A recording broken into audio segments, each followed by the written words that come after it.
வணக்கம். ஸ்டாலின் வீட்டிற்கு சென்ற முதல்வர் விஜய் போலீஸ் குவிப்பு. நண்பர்களே, இந்த வீடியோவிற்கு ஒரே ஒரு லைக் மட்டும் சப்ஸ்கிரைப் பண்ணிருங்க.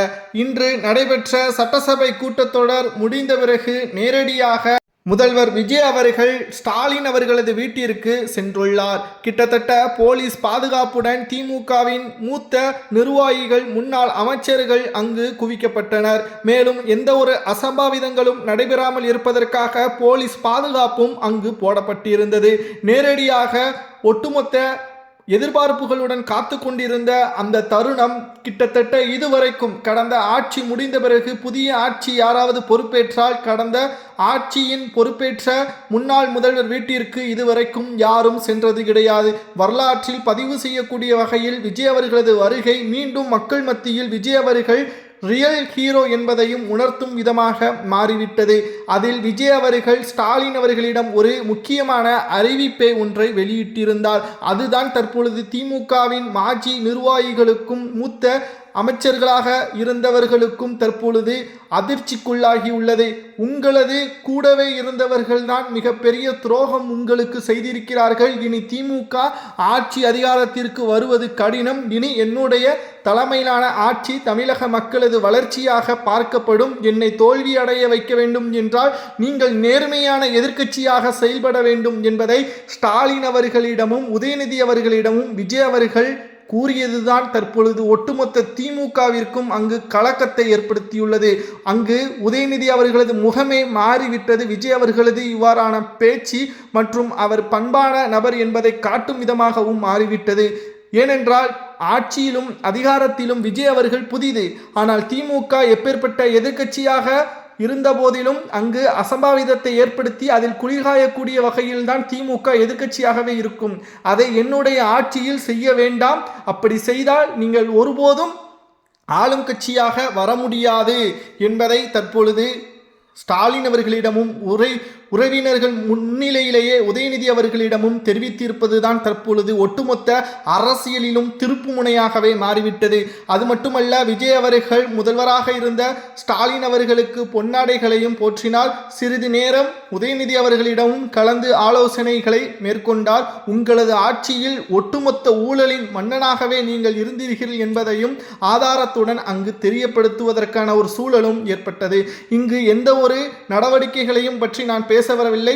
மதிப்பிற்குரிய முன்னாள் முதல்வர் ஸ்டாலின் அவர்களை மரியாதை நிமித்தமாக தான் நான் வந்தேன். ஆனால் உங்களது எதிர்க்கட்சி அந்த மாதிரி இருந்தால் நிச்சயம் தமிழக மக்கள் பயன் அடைவார்கள். அதுவே நீங்கள் குழப்பத்தை ஏற்படுத்தும் விதமாக ஒட்டுமொத்த தவறுகளையும் செய்யக்கூடிய எதிரி கட்சியாக இருந்தால் மக்கள் உங்களை ஒருபோதும் மன்னிக்க மாட்டார்கள். என்னுடைய ஆட்சியை நீங்கள் கவிழ்க்க முடியாது. மக்கள் என்னை ஒருபோதும் மன்னிக்க ஏற்றுக்கொள்ளக்கூடிய வகையில்தான் என்னுடைய ஆட்சி அமையும். நான் சிறு தவறு செய்தாலும் எனது மக்கள் என்னை மன்னிப்பார்கள். ஆனால் உங்களை போல் ஊழலை நான் ஒருபோதும் செய்ய மாட்டேன் என்பதற்கேற்ப அவரது பேச்சுக்கள் சுமார் 35 நிமிடங்கள் தனியாக பேசியுள்ளார். அது மட்டுமல்ல, முதல்வராக விஜய் அவர்கள் பொறுப்பேற்ற 3வது நாள் என்றே நாம் கூறலாம். கிட்டத்தட்ட ஒட்டுமொத்த அனைவரும் எதிர்பார்க்கப்பட்ட இந்த தருணம் விஜய் அவர்கள் முன்னாள் முதல்வரை சந்தித்த கையோடு வைகோ அவர்களையும் சந்தித்துள்ளார்.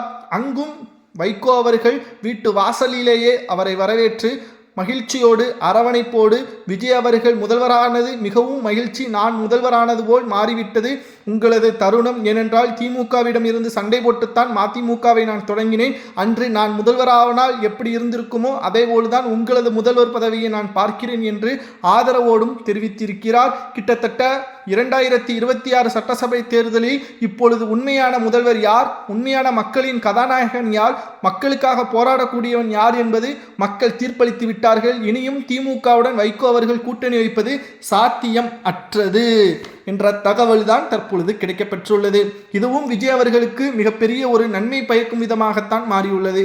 அந்த கையோடு அன்புமணி அவர்களது வீட்டிற்கும் சென்றுள்ளார் விஜய் அவர்கள். அன்புமணி அவர்களது வீட்டிற்கும் சென்று தன்னுடைய முதல்வர் பதவியை உங்களது மூலமாக நான் மிகவும் சிறப்பாக அதை பயன்படுத்த விரும்புகிறேன். உங்களது ஆதரவுகள் தேவை. மரியாதை நிமித்தமாக விஜய் அவர்கள் சென்றுள்ளார். சரி, முதல்வராக பொறுப்பேற்ற பிறகு விஜய் அவர்கள் எதற்காக மூத்த அரசியல் கட்சியின் தலைவர்களை சந்தித்துள்ளார் என்பதை நாம் சுருக்கமாக பார்க்கலாம். அதாவது விஜய் அவர்கள் அரசியலுக்கும் புதிது, முதல்வராக பொறுப்பேற்றதும் புதிதுதான்.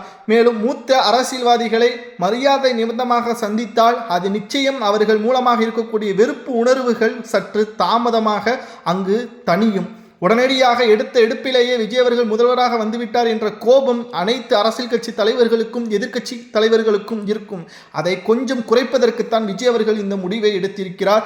ஆனால் வெள்ளை வெளியிட்டால் இதில் யாரெல்லாம் சிக்குவார்கள் என்பதும் நாம் அறிவோம். அதில் குறிப்பாக திமுகவின் மாஜி அமைச்சர்கள் சுமார் 24 பேர் லிஸ்ட் தயாராகவே இருக்கிறது.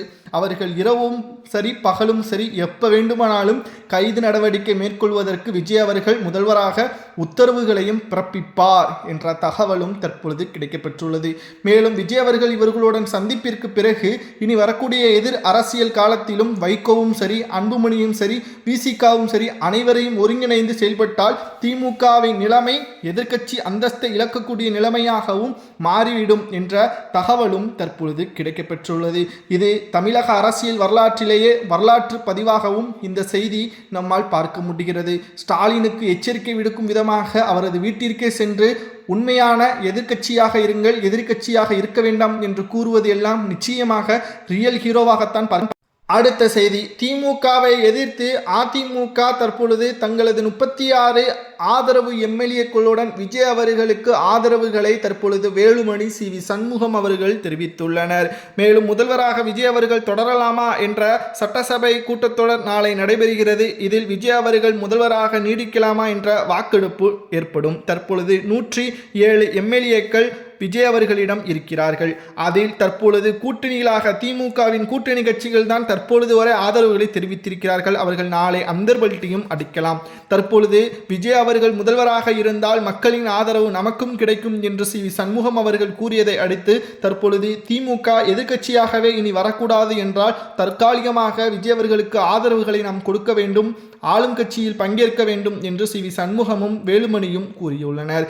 இதனால் தற்பொழுது வேலுமணி அவர்கள் 36 அதிமுகவின் எம்எல்ஏக்கள் விஜய் அவர்களுக்கு ஆதரவுகளை கொடுப்பதால் திமுகவின் நிலைமை மிகவும் மோசமாக மாறிவிடும். ஏனென்றால் எந்த ஒரு பயமும் இல்லாமல் விசிக எப்பொழுது கூட்டணியிலிருந்து வெளியேறும், முஸ்லீம் லீக் எப்பொழுது கூட்டணியிலிருந்து வெளியேறும், காங்கிரஸ் எப்பொழுது கூட்டணியிலிருந்து வெளியேறும் என்ற அச்சம் தேவையில்லை. இதனால் அதிமுகவின் ஆதரவோடு 5 ஆண்டுகளை பூர்த்தி செய்யலாம். இது திமுகவிற்குத்தான் மிகப்பெரிய ஒரு சிக்கலை ஏற்படுத்தும். இனி வரக்கூடிய அரசியல் காலகட்டத்தில் தாவேகா மற்றும் அதிமுக என்ற இரு கட்சிகளுக்கிடையே மோதல் உருவாகும். எதிராக யார் வரப்போகிறார், முதல்வராக யார் வரப்போகிறார் என்ற போட்டியும் நிலவும். ஆனால் ஒருபோதும் இனி தமிழ்நாட்டில் திமுக ஆட்சி அமைப்பது கடினம்தான் என்ற தகவல் சமூக வலைதளங்களில் கூறப்படுகிறது. இதை பற்றி உங்களது கருத்துக்களை மறக்காம கமெண்ட் வாயிலாக கூறுங்கள். நன்றி, வணக்கம்.